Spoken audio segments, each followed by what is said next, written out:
On today's Locked On NBA Squad show, we're talking about Summer League. We'll talk about Damian Lillard going back home. We'll talk about all kinds of stuff. Who knows where we'll end up. Today's Locked On NBA Squad show right now. Welcome to the Locked On NBA Squad show. My name is Nick Angstead, host of Locked On NBA. This is the Squad show where we take over the feed of your favorite Locked On show. It's an open invite for any host to join and talk about anything they want. And honestly, we're getting close to August, so that means you can talk about anything. I don't care if you want to talk about the NBA, something else. You can talk about anything on the Squad show. That's what we get into. Today's episode is brought to you by Game Time. Download the Game Time app, create an account, and use that code LOCKEDONNBA to get $20 off your first purchase. Joining me today from Locked On Cavs, Danny Cunningham. Locked On Thunder, Rylan Stiles. Locked On Nuggets, just going one name today, Ryan. Locked On Magic, Philip Rossman-Reich, and Locked On Pelicans, Jake Madison. He's like Prince. We may end up somewhere completely different, but Damian Lillard just agreed to go back to the Portland Trailblazers. Let's just start with a show of hands. Are you moved by this or not? Raise your hand if you're moved by this in any way. Like emotionally or like in terms of winning basketball games.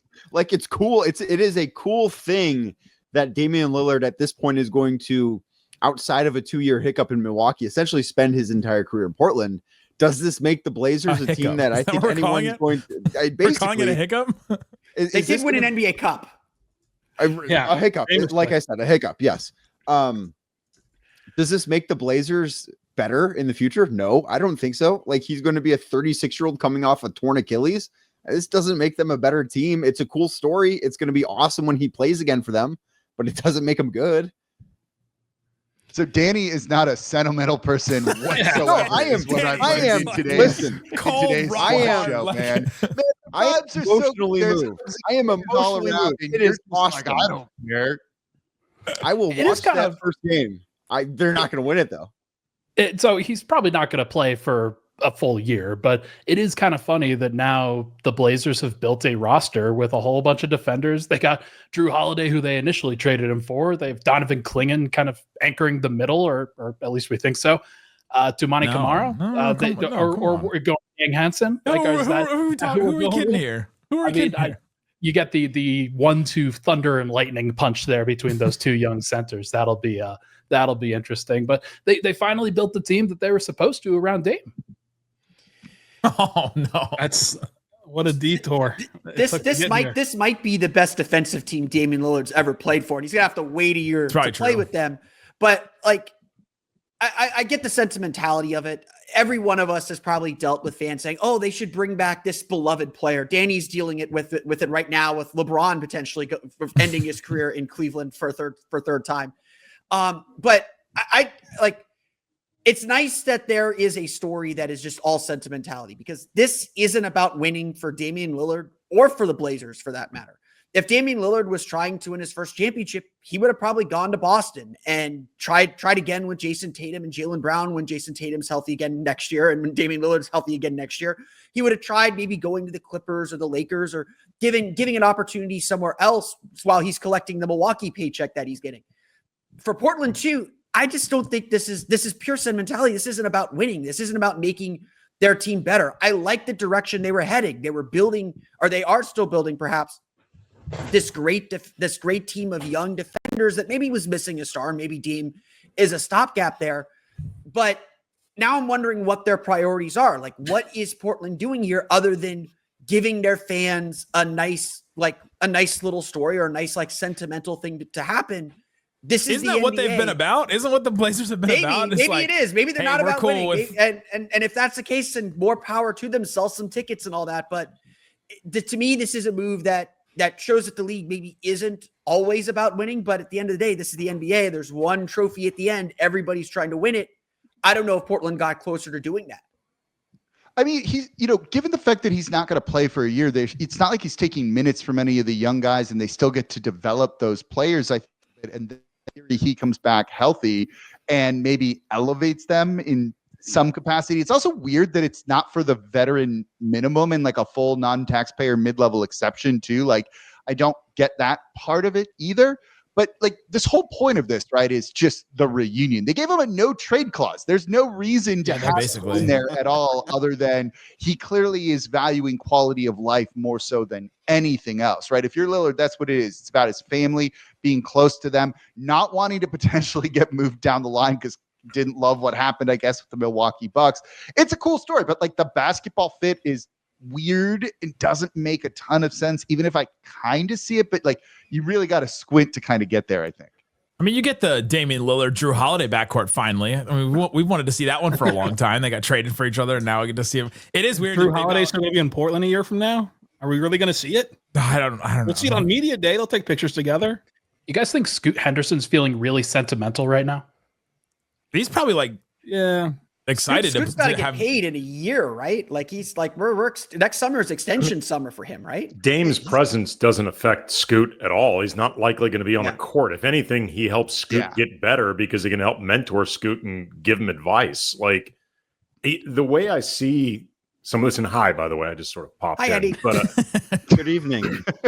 like the idea of, what does Dame want? It's very clear happiness. Because it's that for sure. The odds of Dame, given his age and his injury and like this recovery, and we don't know what he's going to be like. And then on top of it, how hard it is to end up on the right team that wins a title anyway. The odds of him being a key contributor on a title team moving forward were low regardless.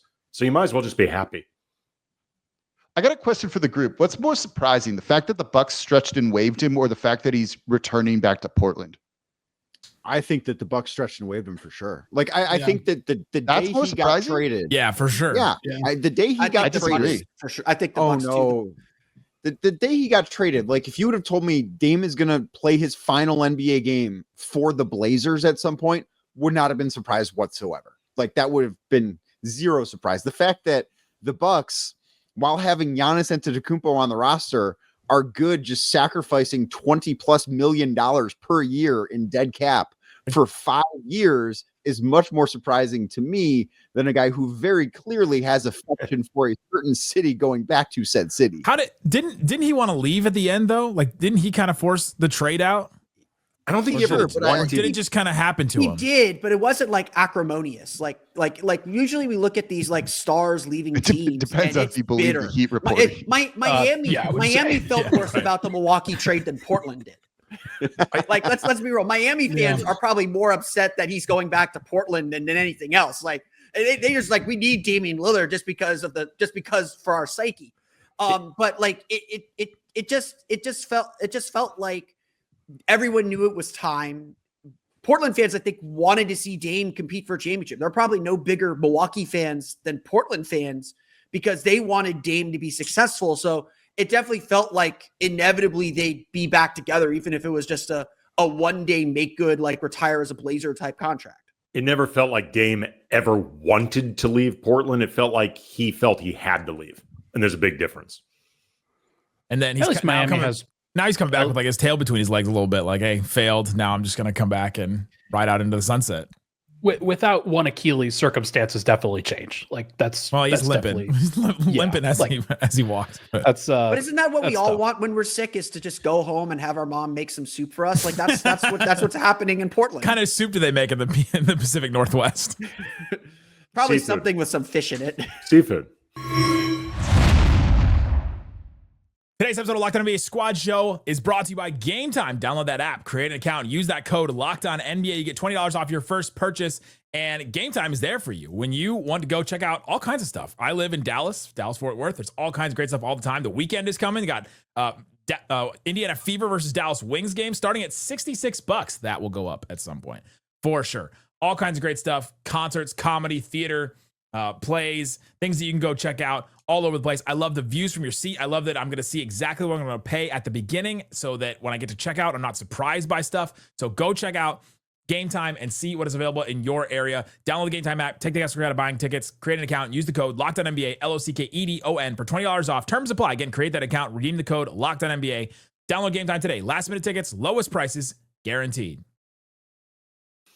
Is anybody, how do you watch Summer League? We're all cover teams individually. We're all watching all of our games, right? Like, has anybody hit the point where they're like still taking like real things from summer league games? Because the Mavs have shut down Cooper Flagg. They've shut down Ryan Nembhard, their two-way guy. It's like the rest of these guys are like, I guess, fighting for the last two-way spot, but it's just like, man, it gets rough at the end of this. Like, what are the last like 3 or 4 games of summer league for?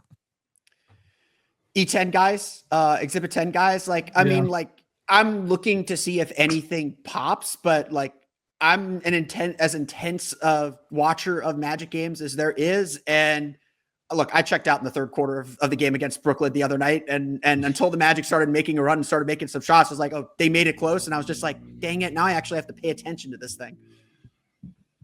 But you informed me that they're in the host of Locked On NBA Game Night to take seriously and talk about. Yeah, I watch it very intensely Sunday nights. Yeah, I'm hosting game night. I definitely paying attention to I just came from recording it. We talked about some of the games there. It was great. Danny, you were just at Summer League. I was at Summer League. I'm sure the rest of you have been to Summer League at some point. It is funny how long I spent in that arena and how little I watch the basketball some days, because you start talking to people and then you go, oh, this game doesn't matter. Oh, this guy's not. Oh, Ace Bailey's not playing. Okay, it doesn't. Then you just completely check out of the games. It is very funny how that event has become. There's like some basketball you can take from it, but then it's mostly just I think a huge networking event now. Yeah, it's basketball Comic-Con. It's basketball Sundance Film Festival. The basketball is to give an excuse to have all these people come together and network, because otherwise they would just be arriving in Vegas for no particular reason. Are you saying it's like the music at Woodstock? Is that what I think you spend more time at a certain point when you're in Vegas Googling who guys that are playing who they are, as opposed to actually watching them play basketball. Who is this Jones Garcia guy for the Spurs? I'll say this. I have a motto for Summer League, and I repeat this every single year. You don't find out who can play at Summer League, you find out who can't. And that's the most important thing to remember. All right, who can't play in Summer League? Who can't play, yeah. Because everyone has to remember, Marco Bellinelli scored like 40 points and is a Summer League Hall of Famer. Did you just say Reed Shepherd, Danny? Danny, you're out on Reed? Wow. I was not impressed. Explain. I watched I did not see the first game they played live. I watched the second game they played live, and just like he can do an okay job at times creating space, but he's so small, man. And he's also somebody that some of the shots that he's taking and missing are just not close. I would not feel great about Reed Shepherd right now. All three of the Rockets point guards are like 6 foot. It's not ideal in today's NBA. You cannot have guys that are not star players be one-way guys. You can't do it. And I don't think Reed's ever going to be a star, and he's not going to be a two-way guy. Putting the ball close to the basket does feel like a pretty important skill, especially for a point guard. So it'll be interesting to see whether he can actually. That's a 3rd overall pick of the draft, man. That's a crazy miss if they do. Yeah, they're not all winners. They're just going to get a pass. I think they're just going to get a pass for it because that draft was so weird. I mean, they'll get a pass for it because they got Kevin Durant and they were the 2 seed last year, or the 3 seed, or whatever the seed they were last year. And they're going to be the 2 or the 3 seed again for the next several years because they got really good really quickly. That's just tough. If Reed cannot play, it's just tough. I mean, listen, they will get a pass. Is it tough, Rylan? Is it tough for the top of the West? Is it tough for you? Listen, if Reed cannot play, you'd feel pretty bad if you're Houston. But at the end of the day, Philip's right. I mean, it doesn't truly matter. It's just like, missing on prospects happens all the time. As long as you fill out the roster around that miss, you're going to be okay. Everything's going to be okay for Houston, even if Danny is right on Reed, which I don't know that he is. I'm not out on Reed Shepherd. I still have my Reed stock. Danny dropped his Reed take and then just left. I mean, Jackson's not here to defend himself. I've got to stick up for the Rockets. Reed's going to be a player. I'm not going to stick up for the Rockets. There's no reason to ever stick up for the Rockets. Wow. Their win total, their over-under came out. All the over-unders came out recently. And I think they were at 54.5 is what they ended up being. Good line. That's a good line. I'd say over. I don't know. It is a good line. Like, how many did they win last year? Like 52. They only get 2 wins. They only get like 3 wins better with Durant. The West. I mean, some of that is just the West is going to be really tough, and like it was last year, the wins are going to flatten out at some point. Yeah, I mean, it's going to be tough, but like, how many of these teams? Like, is Denver is a much better team, and they got better, and they're a title contender, and they could be considered the favorite if you look at certain numbers, even over the Thunder. Like, they're awesome. I'm not discounting Denver in the regular season, though. Like, how much is Denver really going to up their win total whenever Houston is still filled with young defenders who scrap it out every single night and make you grind out games? Like, these teams, like the Clippers and these teams that are good and they're capable of winning and they're capable of going on runs, they also are not going to care every single night to the degree that the Houston Rockets young defensive team does. And that's going to wear on even great teams in the West. Rylan, I think you are absolutely going to undersell the value of having an actual tangible backup center on the roster. They've been going through DeAndre Jordan, one that doesn't want to be there. Dario Saric. Hey, is he going to pull an Eric Bledsoe in the middle of the year and say, "I don't want to be here"? More details that he's locked in for 2025, 26, fully guaranteed contract because of breach of contract. As the only Eastern Conference representative on the panel here, I'm just curious about this. Like, how can West teams take nights off and not worry about things when like one loss separates 2 from 5 or 2 from 7 sometimes? Like, I know my Magic are probably going to be sitting pretty where there'll be a 6-7 game gap between 3 and 8. This is my response whenever people ask me about load managing LeBron. I'm like, they can't. They don't have the luxury of doing that. If they actually want to avoid the play-in, you don't have the luxury of doing that stuff. The West is just too hard. What's it like being in the East? That seems pretty cool. It's very like, chill. it seems, like nice and balanced. You have a good team here or there. Most of the time, you're playing some crap team. Like, you have a good team here. You have a good team. Sold off all their players. It's not that you're sometimes playing some crap team. It's the 4 games against the Wizards, the 4 games guaranteed against the Hornets. It's the 4 games against the some other bad team. It's 3 games against the Bulls every year. It's that stuff. You want to know how few good games you play. Some of us call that playing in the Eastern Conference. Yeah. Like, you've named half the team. I know, I did. You want to know how bad the vibes were for Denver last year? Was they went 0-2 versus Washington. Like, it actually like hurt their season at the very beginning, and then it killed their regular season at the end, and it got Michael Malone fired. And they still are the 4 seed. They still they got better. They got better. Today's episode of Locked On NBA Squad Show is brought to you by Open Phone. If you're running a business, you know that every missed call is money left on the table, which is money that Damian Lillard was not going to leave, which is why he took all that money to go back to the Blazers. Open Phone is the #1 business phone system built to streamline and scale your customer communications, all from an app, so that way you don't miss anything. They have a shared inbox feature that's a game changer, helps you jump on any conversation instantly without missing a beat. Your team can jump in whenever they need to. They also have AI agents that can help you handle after-hours calls, answer common questions, and capture leads so that you never miss a customer, just like Damian Lillard never misses a chance to go back to Portland. OpenPhone is offering our listeners 20% off your first 6 months at openphone.com/LockedOnNBA. That's OpenPhone, OpenPhone.com/LockedOnNBA. If you have existing numbers with another service, OpenPhone will port them over at no extra charge. OpenPhone, no missed calls, no missed customers. The East-West split is wild. How much do you think that Denver's really going to try, though, in the regular season to I think they're going to highest win total? Like, I actually think I think that there is a very real chance that they go push for 60. I actually do. So much of it is about energy. So much of it is about kind of turning what was a pretty shaky vibe over the course of last year. And then there wasn't a lot of belief, honestly. I don't think that the team actually thought that they were good enough to do it.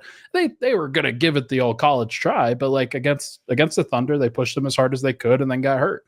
I do think that now you kind of turn some of your biggest weaknesses into some strengths. You add some depth. They can, instead of trusting Jalen Pickett, Julian Strawther, and Hunter Tyson, they're going to be trusting Bruce Brown, Tim Hardaway Jr., and Jonas Valanciunas.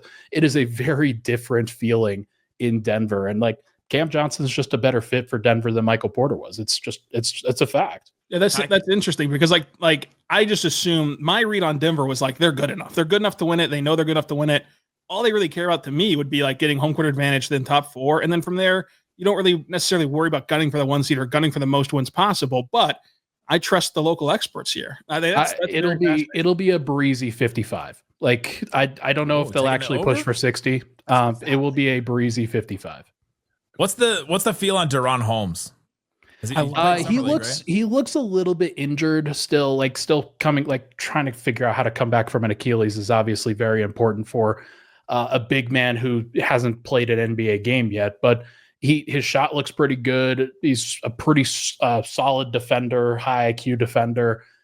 They need somebody that can kind of connect things when Aaron Gordon isn't there. I do think that he could do that, but they're not pressured to have to play him. I know Zeke Naji isn't necessarily the bright shining star for Denver, but they can play him for 12 minutes at backup power forward and probably be fine. And they don't necessarily have to do anything crazy. But if it's Deron Holmes and he proves that he's better, then sure. So he's sliding into the 4. Yeah, well, it's really nice to have Jonas Valanciunas. I don't think people fully appreciate, like, Denver's been either playing with DeAndre Jordan or going really small on their second unit for years. And like it was one of the things that Calvin Booth effectively did. He discarded the backup center position because Jokic is going to play 40 in the playoffs. And it's not surprising. Yeah. Aaron Gordon was going to play backup center in the playoffs too. So it wasn't something they had to think about, but now they do. Those guys are getting older and they needed somebody better.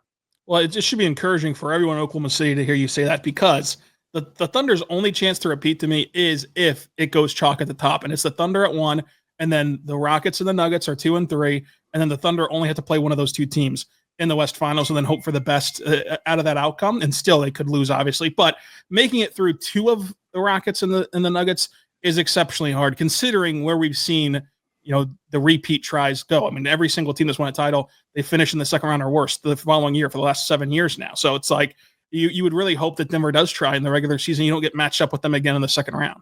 Again, I think they all have to try. Like, if you have aspirations to win a championship or at least make a deep playoff run in the West, you don't have the luxury of taking nights off. Like, you're going to have enough games because of injury or back-to-backs or just you don't feel it that particular night. Those losses are going to happen anyway. The West is just too competitive and too tight to, like, toss away games because you just don't feel like putting your full squad out there, or, load management as opposed to, no, seriously, this guy's dealing with something. Or you've got a wrist injury. Yeah. That happens to maybe not be a wrist injury.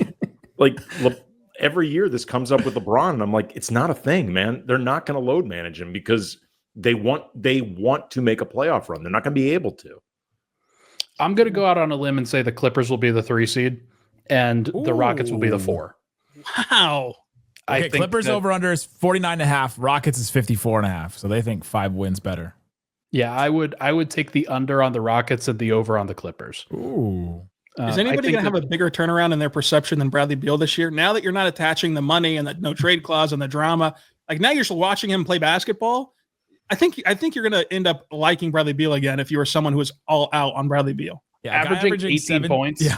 Well, 18 points at $5 million a year is a lot different than 18 points at 50 million. But like the issue LA is still going to be is how many games are you going to get out of Kawhi Leonard? I know he was mostly healthy last season, but he played 37. But ultimately, that team only works if they're healthy. Like, the way the Clippers got the 4 seed last year was when Kawhi was out or when Kawhi was kind of in and out of the lineup. Norman Powell was an all-star level player.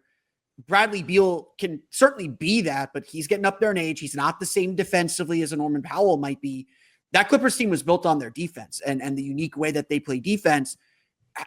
Is Bradley Beal going to be able to replace and step in and step up as the leader when Kawhi is doing his Kawhi things, or when the Clippers are managing Kawhi to get into the playoffs? I mean, they just have Harden to do that. Harden was great last year in the regular season and did his Harden thing. Brings you the playoff questions. It's like, even if they get the 3 seed, do you really trust them still? It's the script. They also got John Collins, which I think is kind of underrated for them.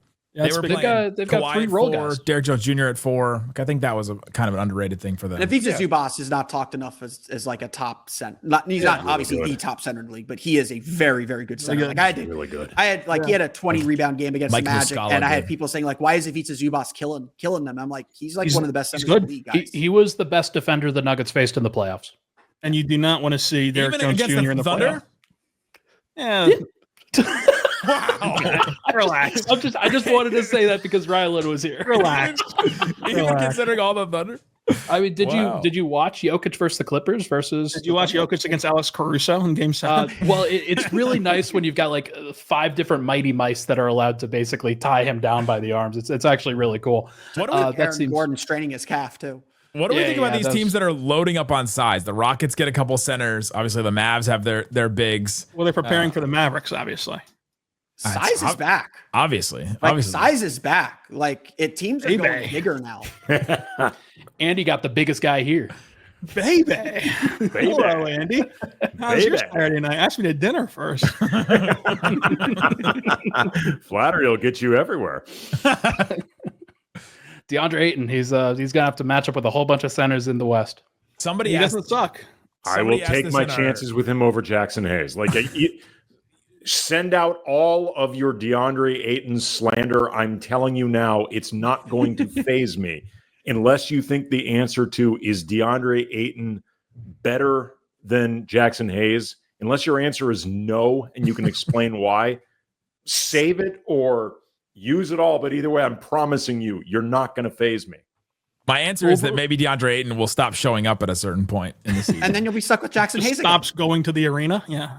Nah, there's over no under. snow. When is it 7.5? Over under 7.5. LeBron and Luka side eyes. He's gonna get stuck on Big Bear. Over. I'll take the over. Like, again, this isn't working. I spent 3 months with Jackson Hayes as the only center on the roster, overperforming expectations. He most certainly did. Yeah.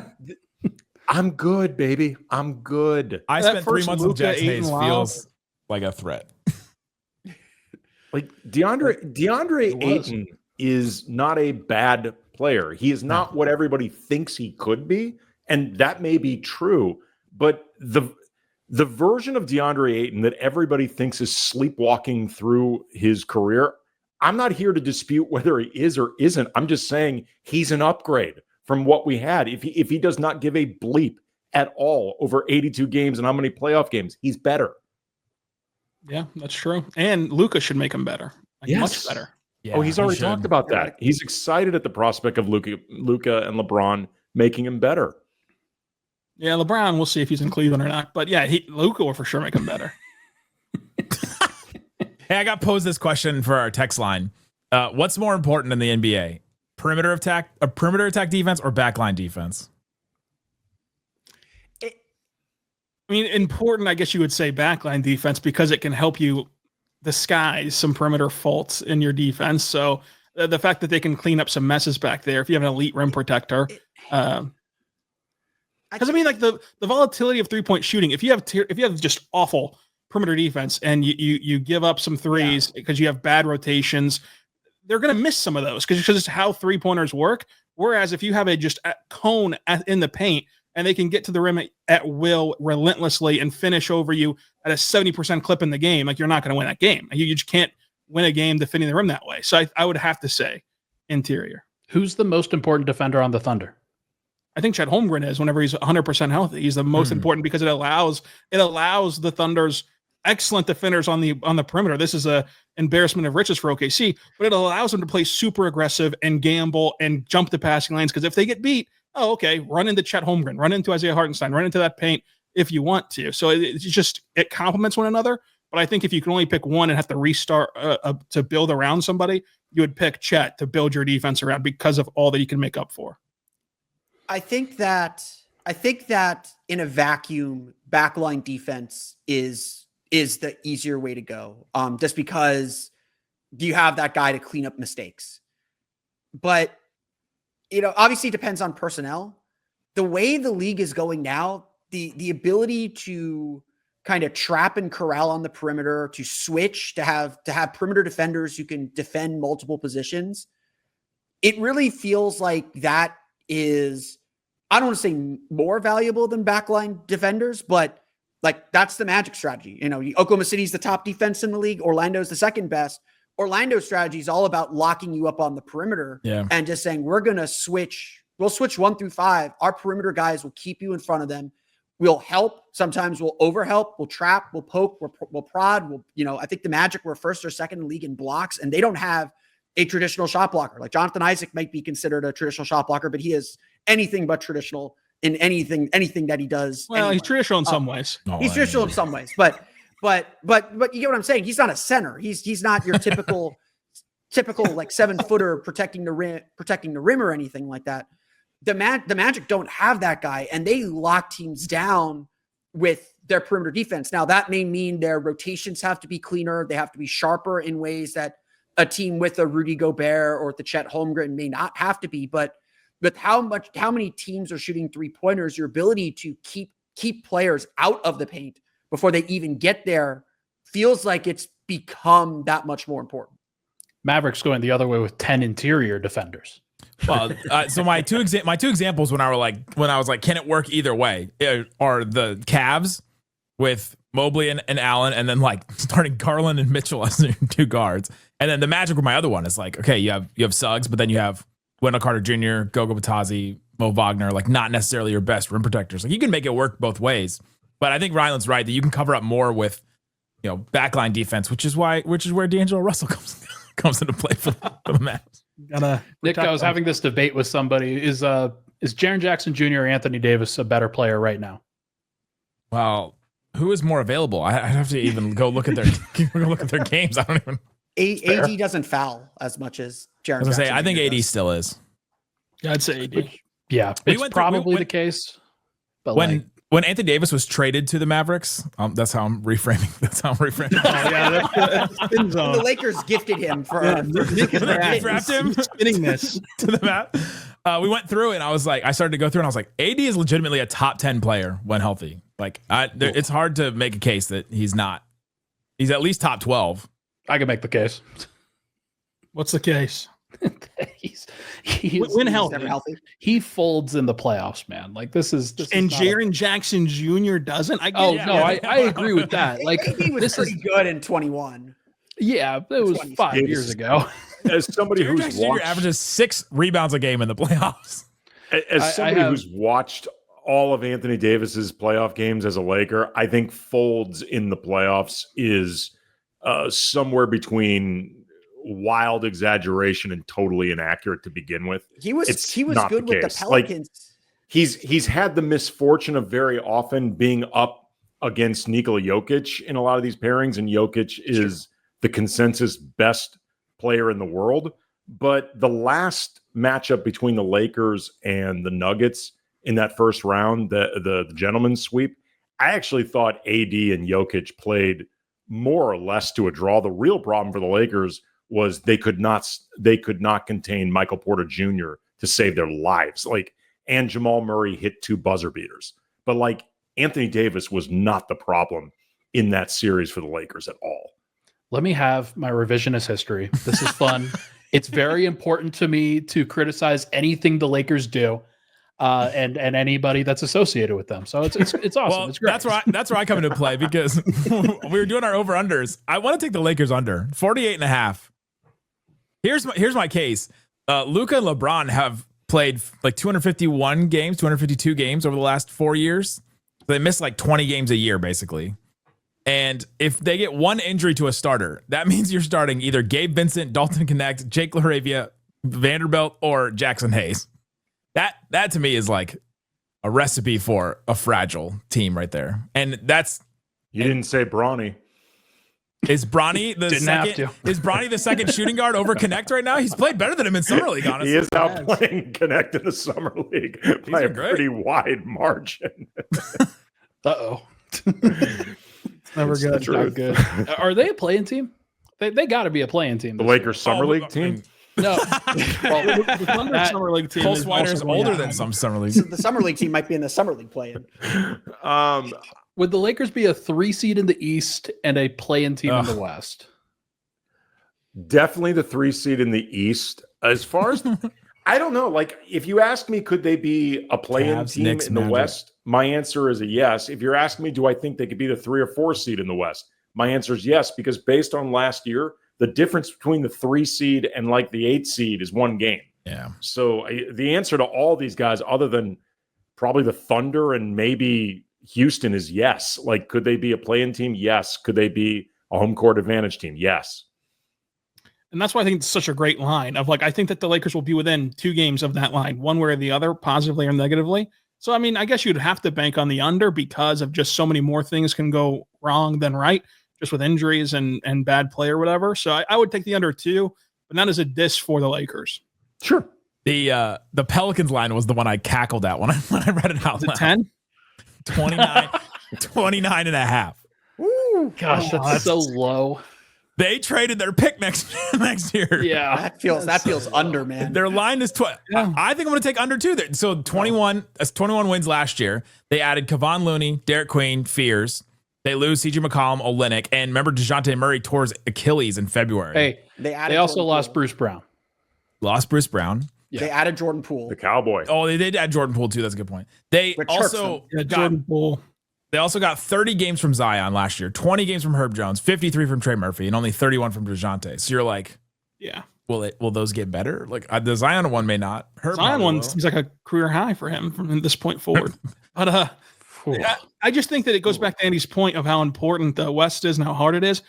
Every team has to take care of New Orleans, and they feel like that's the game they need because no matter when you play New Orleans, you're going to play them in the midst of either a part of your schedule where you need to start racking up wins or a part of a schedule where you need to, hey, let's just bag this one because upcoming you got 3 juggernauts and you don't know what's going to happen moving forward. So you're going to always have to beat New Orleans and always have to beat the Jazz and always have to beat Portland, who's going to be a very competitive and scrappy and fun young team. They're going to be annoying to play. Very annoying to play, but you're going to just have to do your job in those games if you're considered a title contender. So that's going to hurt too. The inability to truly sleepwalk through games. You don't want them early when they're healthy and they're trying either. You want them like January, February, later in the season after the deadline, even better when they've either done something desperate or shed some guys. Like it's when half of their team is available. Yeah, exactly. Just, you got to wait until January.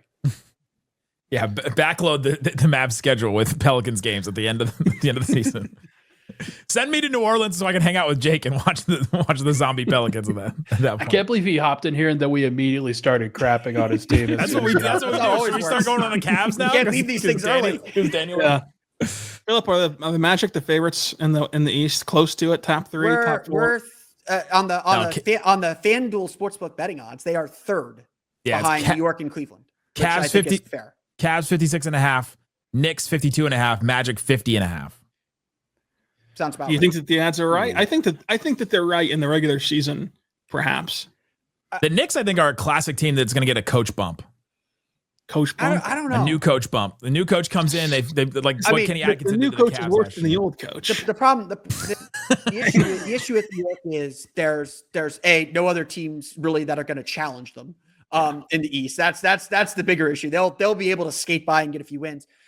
I don't know. Like part of me thinks that Tom Thibodeau is just a wizard and just knows how to milk as much defensive effort out of non-defensive players as possible. And while Mike Brown is a very good defensive coach, and I think will hold them accountable and will be fine for them, I don't think they're going to be the same. Like something's going to be different about them. And I don't know if that's a good thing because like we've seen from Thibodeau teams everywhere he's gone, he has wrung everything he could out of them. And in the moment he leaves, just the culture shifts, changes. It just doesn't work the same. I should not take any of. I should do all the unders on Josh Hart this year. Is that what? Look, they're supposedly going to run a bench this year, so Josh Hart will not be playing 48 minutes. Tom Thibodeau has wrung everything out of those teams. Can be interpreted a lot of different ways. Yes, yeah, it can be. Let's ask all day. He's left them on the edge of death. He's gotten the most out of them. However you want to interpret it. I got one more line that stood out to me. Okay. Over under wins 41.5 for the Philadelphia 76ers. Let's stay away from that line all the way away. They won 24 last year. Joel Embiid has not started basketball activities. Paul George just had an injury in a workout. It is the East though. It is the East. It is the and East. if they get healthy, they have I'll call Mark Farzetta right now and get him to come back and say that Joel McCain and Tyrese Maxey might be enough to get you to 40 wins. Yeah, if they get healthy, they have Max. They have Joel. Philip, they are starting Trendon Watford next year. Like, we're not doing this, man. Does that mean that the East, like Jaren McCain is coming back? Jaren McCain's a baller too. He's 2 days into college and he's 3 more steps behind, or whatever that song goes. 3 lectures behind, but it's okay. Lectures. That's what I forgot the word. All I could just hear in my head was him singing. That's like, I'm 2 days in. He's a great singer, great ball player. He's got aura, as the kids would say. The edits with him and that song were killing me.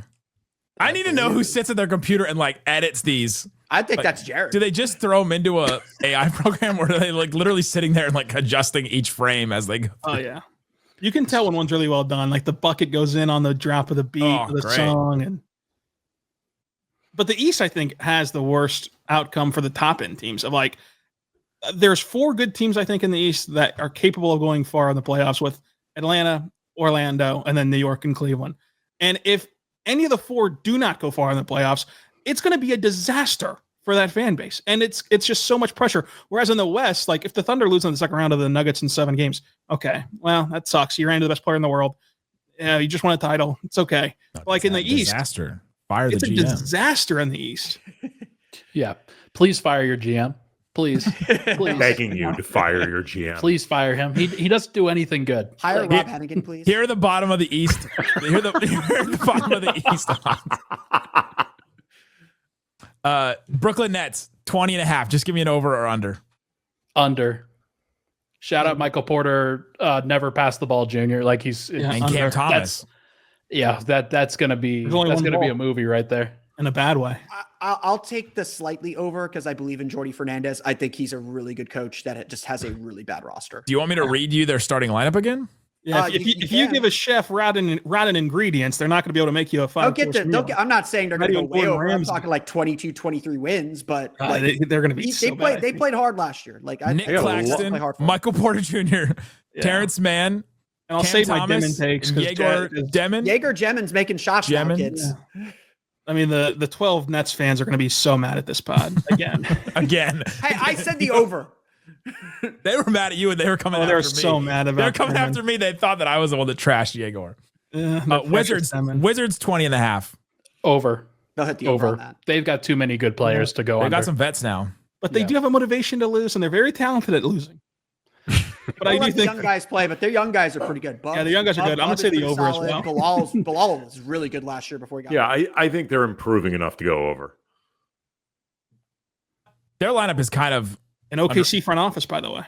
Credit the Thunder for their success. We're ending right there. Go check out Locked on Thunder, Locked on Lakers, Locked on Nuggets, Locked on Magic, Locked on Mavs, all kinds of great stuff. Link in the description wherever you're listening, watching this, to find your favorite Locked on show. That's Locked on NBA Squad Show. Thanks for listening.